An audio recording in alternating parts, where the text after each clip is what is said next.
कबीरदास जी धीरे धीरे थोड़े बड़े हो गए, इनके ब्याह आदि भी हो गए। इनके एक पुत्री थी और एक पुत्र था। वे दोनों भी इनके वास्तविक पुत्र पुत्री नहीं थे। उनके विषय में भी कथा आती है कि एक बार एक राजा यहाँ पर चमत्कार देखने के लिए आया। तो राजा ऐसे नहीं कहते कि चमत्कार दिखाओ, कोई परिस्थिति बिगड़ी दिखती तो वहां ले जाके सिद्धों से बोलते कि इसको सही करके दिखाओ, नहीं तो हम तुमको मार देंगे। तो एक बालक, उसकी गंगा जी स्नान करते समय मृत्यु हो गई।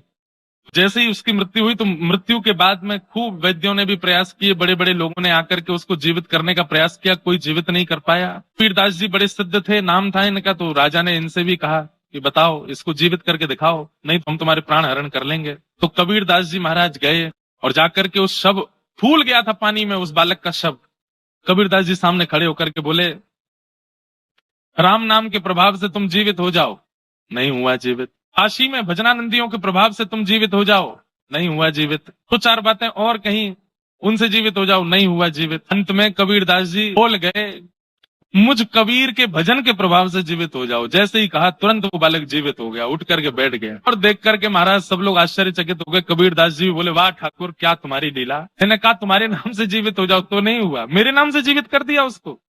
मानो ठाकुर जी परीक्षा ले रहे हैं, देखें कबीरदास को अपने ऊपर अभिमान होता है कि नहीं, पर नहीं, कबीरदास जी को अभिमान नहीं है। ऐसे ही उसको अपना पुत्र माना। एक राजा की पुत्री मारी गई, मर गई, उसको भी इन्होंने अपनी कहानी से जीवित कर दिया, तो फिर वही इनकी पुत्री हुई। ऐसे इनके दो, एक पुत्र एक पुत्री हुई।